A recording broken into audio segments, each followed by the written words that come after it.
تو کل کی آیت میں ہم نے دیکھا تھا کہ جب موسیٰ اور خضر علیہ السلام کی ملاقات ہوتی ہے، خضر علیہ السلام موسیٰ کو اپنے ساتھ رکھنے کے لیے یعنی اپنے مدرسے میں بٹھانے کے لیے کچھ کنڈیشن کچھ شرطیں رکھتے ہیں۔ موسیٰ علیہ السلام اس پر راضی ہو جاتے ہیں، مجھے علم حاصل کرنا ہے کسی بھی حال میں، آپ کی جو شرط ہے جو کنڈیشن ہے، کیونکہ میرے لیے علم ضروری ہے۔ تو لیکن جب خضر علیہ السلام کشتی پر سوار ہوتے ہیں تو وہ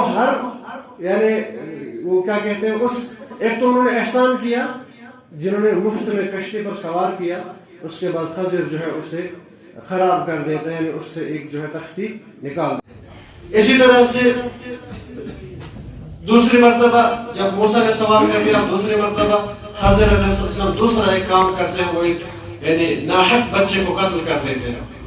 ظاہر لگتا ہے اس بچے کی کیا خطا ہو سکتی ہے، کیا غلطی ہو سکتی ہے، اور ہر کوئی غیرت مند، ہر کوئی شخص صحیح کہے گا کہ بچے کا قتل کرنا جو ہے صحیح بات نہیں ہے۔ تو موسیٰ علیہ السلام سے رہا نہیں جاتا، وہ سوال کرتے ہیں آپ نے کیوں قتل کیا؟ خضر کہتے ہیں اسی سے تو میں نے منع کیا تھا، آپ کو سوال ہی نہیں کرنا۔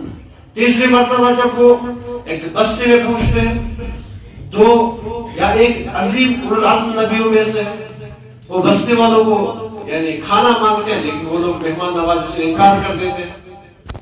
لیکن یہاں سے ایک دیوار ہے جو گرنا چاہتی ہے، یعنی دیوار کیسا گرنا چاہتی ہے؟ آیت میں یرید ان ینقض، دیوار گرنا چاہتی ہے۔ گرنا چاہتی ہے مطلب اس کی حالت ایسی ہے کہ وہ گرنے والی ہے، مان لو اپنی حیثیت سے وہ چینج ہو گئی ہے، ٹیڑھی ہو گئی ہے۔ تو خضر علیہ السلام اس کو ٹھیک کر دیتے ہیں۔ تو پھر موسیٰ علیہ السلام سوال کرتے ہیں ان سے تو اجر لیجئے تاکہ آپ کچھ کھائے پیے۔ خضر علیہ السلام یہاں سے کہتے ہیں ھذا فراق بینی و بینک، بس اب میرے اور آپ کے درمیان جو ہے ایک جدائی ضروری ہے، کیونکہ اب یہاں پر غور کرنے کی بات یہ ہے کہ نظام کتنا امپورٹنٹ ہوتا ہے۔ پہلے موسیٰ اور خضر نے ایک نظام بنایا، کیا ہمیں ساتھ رہنا سیکھنا، لیکن تب تک جب ہم سوالات نہیں کریں گے۔ اب لیکن غلطی ہو گئی موسیٰ سے، خضر علیہ السلام نے 2 بار معاف کیا، ایک بار دوسری بار موسیٰ نے خود ہی کہا فلا تصاحبنی، مجھے اپنے ساتھ مت رکھنا، اگر آپ رکھو گے پھر میں تو رہنا چاہتا ہوں لیکن آپ کی کنڈیشنز ہیں، اب آپ نہیں رکھنا چاہو گے ساتھ تو کوئی بات نہیں۔ لیکن جب خضر نے کہا ھذا فراق بینی و بینک، اب مجھے اور آپ کو جدا ہونا ہے، تو موسیٰ علیہ السلام نے پھر سے گڑ گڑا دی، اب چانس دے دو، غلطی ہو گئی، نہیں ایک نظام ہوتا ہے پھر اس کی پاسداری ضروری ہے۔ یہ ہمیں سبق دیتا ہے کہ جب ہم نظام بناتے، نظام بنانا آسان ہے، یہ کریں گے وہ کریں گے، گروہ پھر ایک اس کا امیر بناتے ہیں، لیکن پھر اس نظام پر رہنا، اس نظام کی وہ جو شرطیں ہوتی ہیں اس پر قائم رہنا، یہ بڑی بات ہوتی ہے۔ تو جب انہوں نے پہلے یہ شرط رکھی تھی کہ ہمیں سوال نہیں کرنا ہے، تو خضر علیہ السلام نے کہا آپ کو الگ ہونا، آپ میرے ساتھ نہیں رہ سکتے۔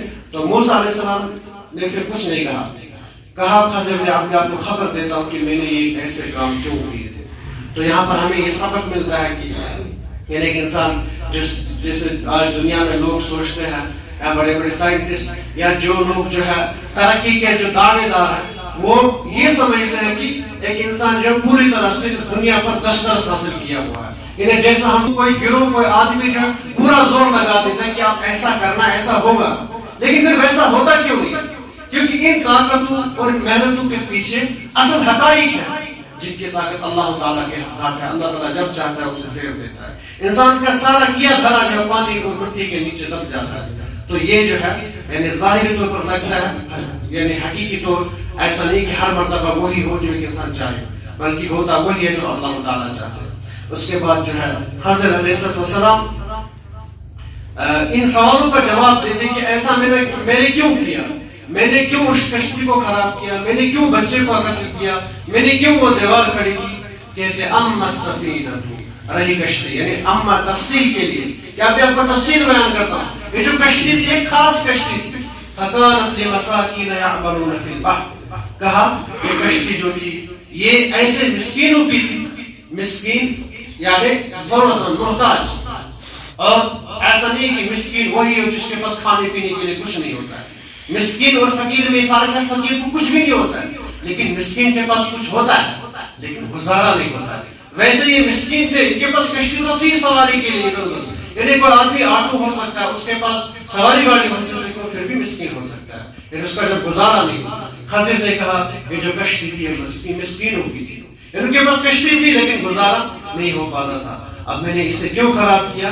کہا یعملون فی البحر، وہ سمندر میں جہاں کام کرتے تھے، لوگوں کو ادھر ادھر لے جایا کرتے تھے، فاردت ان اعیبها، اب میں نے چاہا کہ میں اس کشتی کو عیبدار بنا دوں، اس کشتی کو خراب کروں۔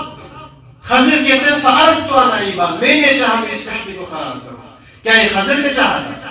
جبکہ انہی آیت کے آخر پہ اللہ تعالیٰ نے کہا، خضر نے کہا موسیٰ سے وما فعلته عن امری، یہ سب میں نے اپنی طرف سے نہیں کیا بلکہ اللہ کا حکم تھا۔ لیکن خضر نے کہا یہاں پر فاردت ان اعیبها، میں نے چاہا میں کشتی کو عیبدار کروں، کیونکہ عیبدار کرنے کی بات جو ہے یہ اللہ تعالیٰ کی طرف منسوخ نہیں کر سکتے۔ یہ ایک نقصان پہنچانا جو ہے، جو خضر نے کہا کہ میں نے کشتی کو عیبدار کیا، یہ اللہ تعالیٰ کی طرف منسوخ کرنا اچھا ادب نہیں ہے، یہ برے ادب میں سے۔ تو خضر نے کہا میں نے اس کشتی کو خراب کیوں کیا؟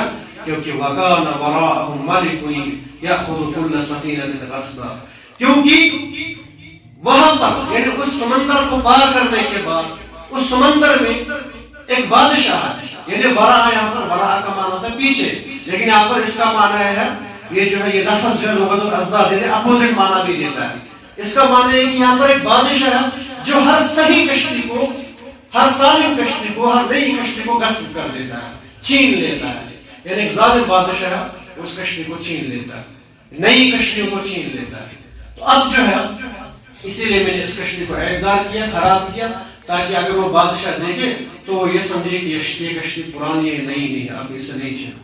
تو اس وقت ہر کسی کو لگتا ہے اب تو خضر نے ٹھیک کیا تھا، لیکن پہلے ایسا لگ رہا تھا خضر علیہ السلام غلط کر رہے ہیں، موسیٰ علیہ السلام ٹھیک ہے، کیوں کسی کشتی کو نقصان پہنچائیں گے؟ لیکن اب جب پتا چلا اس کی وجہ کیا ہے تو معلوم ہوتا ہے کہ خضر نے اچھا کام کیا۔ اب یہاں پر ایک فائدہ یہ ہے کہ یعنی کبھی کبھار بڑی برائی سے بچنے کے لیے چھوٹی برائی کی جا سکتی ہے، جیسے شریعت کا قاعدہ ہے اگر کہیں پر بڑا مسئلہ ہونے والا ہو، بڑی برائی ہونے والی ہو، اس سے بچنے کے لیے آپ کو چھوٹی برائی کرنی پڑے تو آپ کو کرنی پڑے گی تاکہ بڑی برائی سے بچا جائے۔ ویسے ہی اگر یہاں پر کشتی کو خراب نہ کیا جاتا تو ان مسکینوں کو کشتی سے ہاتھ دھونا پڑتا، اس سے بہتر انہوں نے تھوڑے سے نقصان کو قبول کر لیا۔ تو یہ چیز ہے۔ دوسری بات یہ ہے کہ اب موسیٰ علیہ السلام یہ یہاں پر کھڑے ہوتے ہیں خضر سے کہ ہمیں کیا مسئلہ، ہم کیوں ڈریں گے، اس ظالم بادشاہ کا سامنا کریں گے لیکن کشتی خراب نہیں کریں گے۔ لیکن اس چیز کی طرف موسیٰ اور خضر نہیں گئے، کیوں؟ کیونکہ اس وقت ان کے پاس ایسی حالات، ایسا معاملہ نہیں تھا کہ وہ ظالم بادشاہ کا جو سامنا کریں۔ اس لیے یعنی اگر کبھی کبھار بادشاہ ظالم ہو یا کوئی ظالم ہو، ہمیشہ انسان مقابلہ ہی نہیں کرتا ہے، بلکہ کبھی کبھار احتیاطی تدابیر کو اپنانا ضروری ہو جاتا ہے۔ یہاں پر انہوں نے تدبیر کو اپنایا کہ کشتی کو جو ہے عیبدار کر دیا تاکہ بادشاہ جو ہے اس کی یعنی ظلمن جو ہے کشتی نہ چھینے۔ تو یہ پہلی بات کا جواب تھا یعنی موسیٰ کو کہ میں نے کشتی کو عیبدار کیوں کیا۔ تو اللہ تعالیٰ سے دعا ہے اللہ تعالیٰ جو ہے قرآن کریم کو سمجھنے، اس پر عمل کرنے کی توفیق دے۔ آج کی مجلس کے لیے اتنا ہی کافی ہے، انشاءاللہ باقی ہم کل کے مجلس میں دیکھیں گے۔ سبحانک اللہم و بحمدک، نشہد ان لا الہ الا انت، نستغفرک۔